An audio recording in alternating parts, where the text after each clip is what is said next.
హాస్పిటల్కి వెళ్ళవలసిన అవసరం ఉన్నది. అటు నుంచి ఇటు వచ్చారు కనుక వారు కొద్ది సమయంలో మాట్లాడి జస్సి చంద్రకుమార్ గారిని మాట్లాడవలసిందిగా కోరుతున్నాను.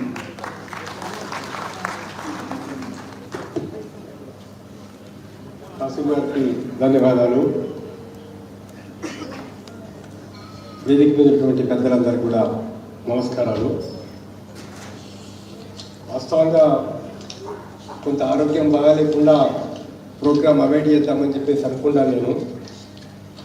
కానీ ఒక న్యాయమైనటువంటి పోరాటం, ఒక న్యాయమైనటువంటి ఉద్యమం అంటే ఏదో ఆవేశంతోటో భావోద్వేగంతోటో లేదా ఇంకేదో రాజకీయ కారణాలతో చెప్పడం లేదు. అన్ని విషయాలు పరిశీలించాలా, అన్ని వాస్తవాలు గమనించాలా, రాజ్యాంగం ఏం చెప్పిందో గమనించాలా, బాబాసాహెబ్ అంబేద్కర్ ఏం చెప్పాడో గమనించాలా, సమాజంలో ఇప్పుడున్నటువంటి వాస్తవ పరిస్థితులు ఏంటో గమనించాలా, ఎవరు ఏ విధంగా లబ్ధి పొందుతున్నారో అవన్నీ విషయాలు లెక్కలు కూడా మనం తీయాలా. అన్నీ చూసాం, రాజ్యాంగం చూసాం, వాస్తవ పరిస్థితులు చూసాం, జరుగుతున్నటువంటి గ్రౌండ్ రియాలిటీస్ చూసాం, ఎవరు ఎంత లబ్ధి పొందుతున్నారో అవన్నీ కూడా లెక్కలు చూసాం. అవన్నీ చూసిన తర్వాతనే మీ పోరాటం న్యాయమైనటువంటి పోరాటం అని చెప్పేసి ఎవరి మీదనో ఒక అభిమానంతో ప్రేమతో కాదు, లేదా ఎవరి మీదనో ద్వేషంతో కాదు, లేదా మరో రకంగా కాదు. నిజమైనటువంటి పరిస్థితి ఏంటి అంటే మెరిట్తో మేము సాధించుకున్నాము అని చెప్పేసి ఎవరితో మేము దొప్పుకొని తీసుకోలేదు, మెరిట్ ద్వారా సాధించామని చెప్పేసి కొన్ని వీడియోలు పెడతా ఉన్నారు, చూస్తూ ఉన్నాను నేను. మెరిట్ కనుక మీరు ప్రతిపాదన తీసుకుంటే, మెరిట్ ప్రకారమే మేము వచ్చామని చెప్పేసి అనుకుంటే అది రిజర్వేషన్ యొక్క పాలసీకి, బాబాసాహెబ్ అంబేద్కర్ చెప్పిన దానికి, రాజ్యాంగంలోని ఆర్టికల్స్కు పూర్తిగా విరుద్ధంగా ఉంటుంది ఆ విషయం. ఎందుకు వచ్చే రిజర్వేషన్స్, ఏ కారణాల వల్ల వచ్చే రిజర్వేషన్స్, చారిత్రక కారణాలు ఏంటి, వాస్తవ పరిస్థితులు ఏంటి, తరతరాల నుంచి విద్యకు, సమానత్వానికి, ఆస్తికి దూరం చేయబడినటువంటి వర్గాలకు ఒక న్యాయం చేకూర్చాలనేటువంటి ఉద్దేశంతో ఈ విధంగా రావడం జరిగింది. సుప్రీంకోర్టు వరకు కూడా అనేక కోర్టులు అనేక విషయాలు పరిశీలించి రిజర్వేషన్ కరెక్ట్ అని చెప్పి చెప్పడం జరిగింది. ఈరోజు మీ ఉద్యమం, మందకృష్ణ మాదిగ నాయకత్వం జరుగుతున్న ఉద్యమం చివరి దశకు చేరుకున్న తర్వాత సుప్రీంకోర్టులో కూడా ఇవాళ మనకు అనుకూలమైనటువంటి ఒక తీర్పు రావడం అనేది జరిగింది. మరి ఇవాళ ఒకటే చెప్తాను, మీది ఇప్పుడు మానవుడి తీసుకొని మాదిగలకి ఇవ్వాలని మేము అంటలేదు, లేదా ఎవరితో తీసుకొని ఎవరికి ఇవ్వాలంటలేదు. టోటల్ పాపులేషన్లో, ఎస్సీ పాపులేషన్లో ఎవరెంత ఉన్నారు, మీ పర్సెంటేజ్ ఎంత, వీళ్ళ పర్సెంటేజ్ ఎంత, మానవ పర్సెంటేజ్ ఎంత, మాదిగల పర్సెంటేజ్ ఎంత, 50% ఉంటే ఇవాళ 50% తీసుకోండి, లేదా 60% 40% ఉంటే 60% ఉన్న వాళ్ళు 60% తీసుకోండి, 40% ఉన్న వాళ్ళు 40% తీసుకోండి. ఇది న్యాయం కదా? ఏ కోణం నుంచి ఆలోచించి చూసినా కూడా ఇది కరెక్ట్గా న్యాయం అని చెప్పి చెప్తా ఉన్నాం. అయితే ఇక్కడ మరొక విషయం మీ దృష్టిలోకి తీసుకొని రావాలి. ఏంటంటే వాళ్ళతో ఒకటే ఒక రిక్వెస్ట్ మేము చేస్తూ ఉన్నాం. వాళ్ళ మాలలు కావచ్చు, మాదిగలు కావచ్చు, సమాజంలో ఉన్నటువంటి ఒక బీసీలు కావచ్చు, లేదా కడుగు బలహీన వర్గాల కావచ్చు, వీళ్ళు ఆలోచించాల్సింది మరో రకం. మనం పోరాటం చేయాల్సింది ఇంకా ఎంతో ఉంది. అసలు రాజ్యాంగం ఇచ్చిన హక్కులు కూడా అమలు జరగడం లేదు. రాజ్యాంగం ఇచ్చిన అమలు జరుగుతుంది అనుకుంటున్నారా?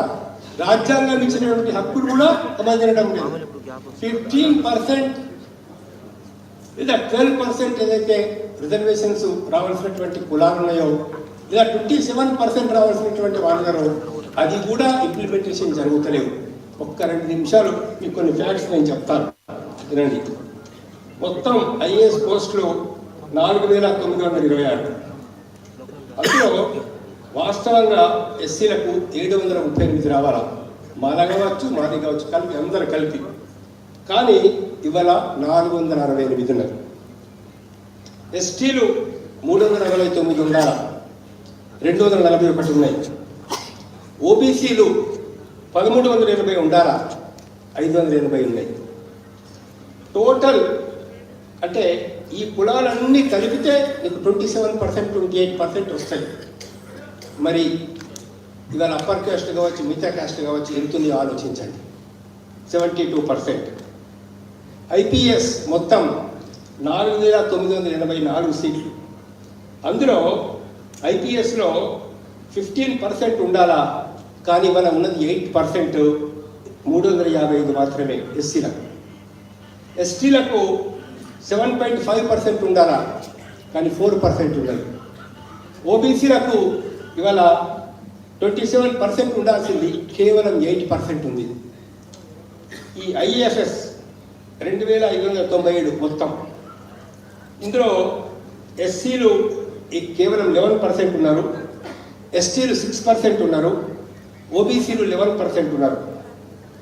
ఇవన్నీ ఫిగర్స్ మొత్తం టోటల్ ఫిగర్స్ అన్నీ కూడా ఇప్పుడు కూడా కాదు, దాదాపు ఇది 2022 నాటి యొక్క ఫిగర్స్. ఇది 2022 నాటి తీసుకుని నేను సంపాదించినటువంటి ఫిగర్స్. మొత్తం గవర్నర్ పోస్టులలో 50% ఇవాళ అప్పర్ క్యాస్ట్ లోపల ఉంటారు. యూనియన్ క్యాబినెట్ సెక్రటరీలో 53%, చీఫ్ సెక్రటరీస్లలో 54%, ప్రైవేట్ సెక్రటరీస్ టు మినిస్ట్రీలో 70%, వైస్ ఛాన్సలర్స్లలో 51%, సిబిఐ అండ్ కస్టమ్స్లలో 72%. సో ఇవన్నీ లెక్కలు ఉన్నాయి. మరి ఇంకోటి ఏంటిది, ఫీల్డ్లో ఏం జరుగుతున్నది, ఎడ్యుకేషన్ ఇవ్వగలుగుతున్నామా? రాజ్యాంగం ప్రకారంగా రైట్ టు ఎడ్యుకేషన్ ఉంది. రాజ్యాంగం కూడా ఈ వర్గాలకు అన్ని సామాజిక పరిస్థితుల్ని, విద్యా పరిస్థితుల్ని మెరుగుపరచాలని చెప్పేసి రాజ్యాంగం చెప్తా ఉన్నది. ఈరోజు ఒక చిన్న ఫిగర్ తీసుకోండి మీరు. మొత్తం 2022 నాటి లెక్కలు, 18 సంవత్సరాల పిల్లలు మొత్తం భారతదేశంలో 444 మిలియన్స్. ప్రభుత్వ స్కూల్లో చదువుతున్నది 131 మిలియన్స్. ప్రైవేట్ స్కూల్లో చదువుతున్నది 119 మిలియన్స్. మిత్రులారా, 112 మిలియన్ పిల్లలు భారతదేశంలో స్కూల్కి వెళ్తలేరు, స్కూల్స్కి వెళ్ళడం లేదు. 112 మిలియన్ మంది పిల్లలు. ఇవి లెక్కలు.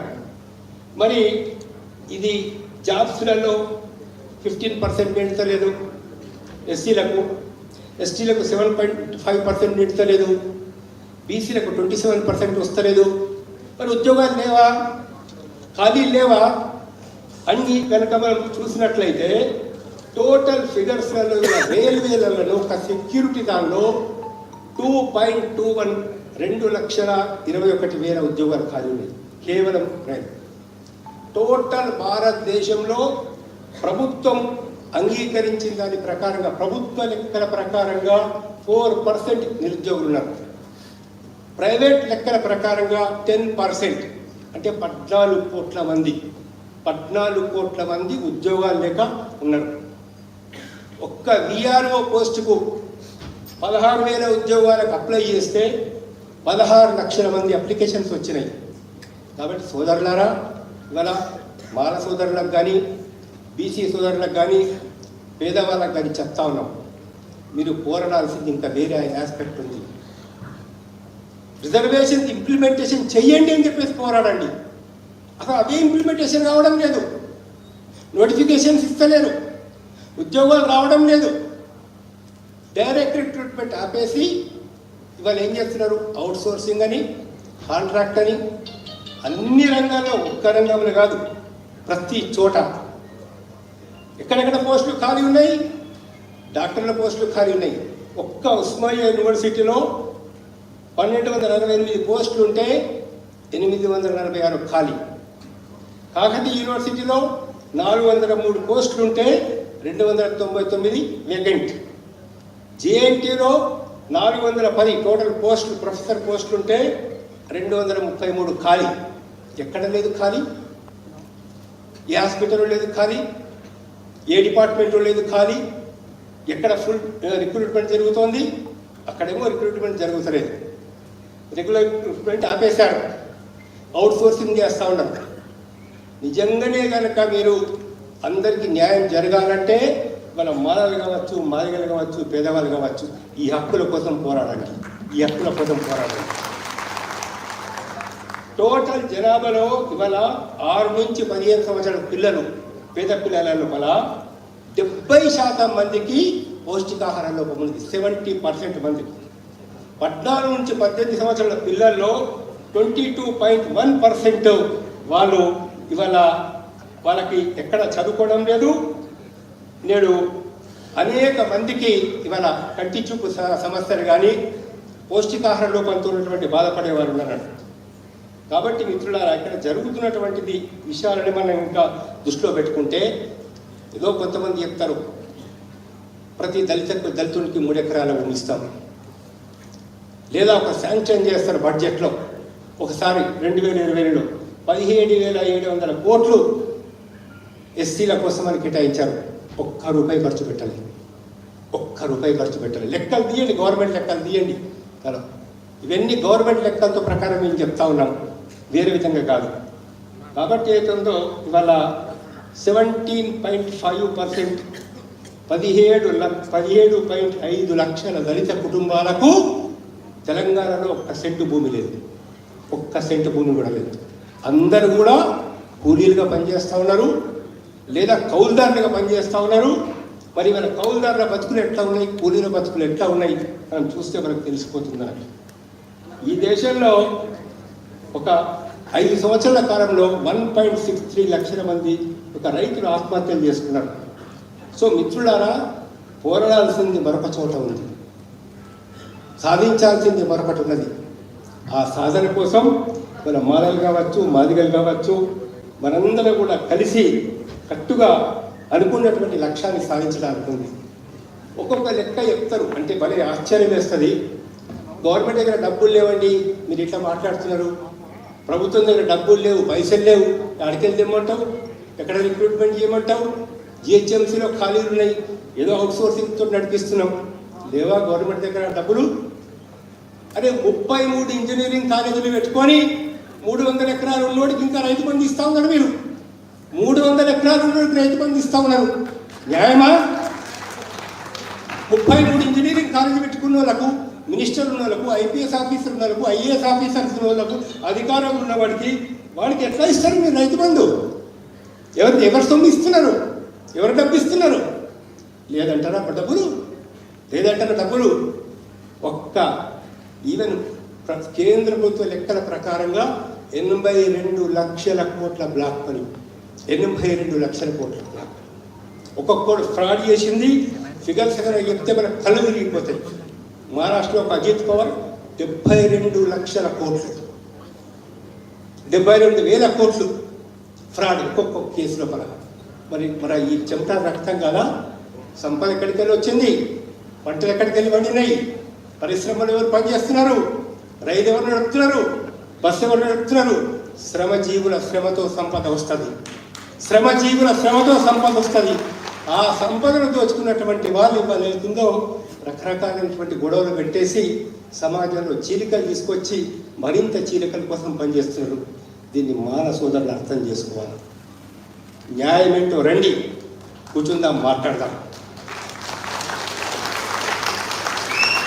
రాజ్యాంగాలు తీసుకొని వస్తారా? తీసుకొని రండి. అంబేద్కర్ ఏం చెప్పిండో చెప్తారా? తీసుకొని రండి.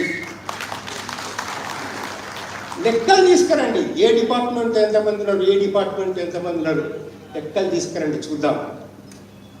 మేము చెప్పేది ఎక్కడ అన్యాయమైతే మేము వెంటనే తగ్గిపోతాం. కానీ మేము చెప్పేది న్యాయమైతే ఒక మానవులుగా ఆలోచించే శక్తి ఉన్నవారుగా మీరు అనవసరమైనటువంటి మాటలు మాట్లాడకుండా ఏది న్యాయమో దాన్ని అంగీకరించాలని చెప్పేసి నేను సభాముఖంగా డిమాండ్ చేస్తా ఉన్నాను. ఏదో వాడిని బెదిరిస్తాం, దీన్ని బెదిరిస్తాం, వాడిని కొడతాం, దీన్ని కొడతాం, లేకపోతే మీ ఉద్యమాన్ని మేము తొక్కేస్తాం, పని చేస్తాం. అరే నిజం, పెద్ద పెద్ద వాళ్ళే గిరిపోయారు, పెద్ద పెద్ద వాళ్ళే గిరిపోయారు. హిట్లర్ లాంటి వాడు పోయాడు, 20 ఏళ్ళు ముఖ్యమంత్రిగా ప్రధానమంత్రిగా చేసిన వాళ్ళు పోయినారు. మీదేం లెక్క, ఎవరిదేం లెక్క లేదు. కాబట్టి బెదిరింపులు కాదు, ప్రేమతో పిలుస్తున్నాం, సోదరులుగా పిలుస్తున్నాం, గౌరవంతో పిలుస్తున్నాం. మీలో కూడా కష్టపడే వాళ్ళు ఉన్నారు, మీరు కూడా బాధపడే వాళ్ళు ఉన్నారు. మేము ఇక్కడ వేదిక మీద ఉన్న పెద్దలంగా కావచ్చు, మేము కావచ్చు, మిగతా వాళ్ళం కావచ్చు, రండి మాట్లాడదాం, న్యాయం ఏంటో చెప్దాం, దాని ప్రకారంగా అందరం ఒక అగ్రిమెంట్కి వచ్చేసి అగ్రిమెంట్ ప్రకారం పోదామని చెప్పేసి వాళ్ళకు కూడా విజ్ఞప్తి చేస్తూ, మనవి చేస్తూ నాకు ఈ అవకాశం ఇచ్చినందుకు ధన్యవాదాలు.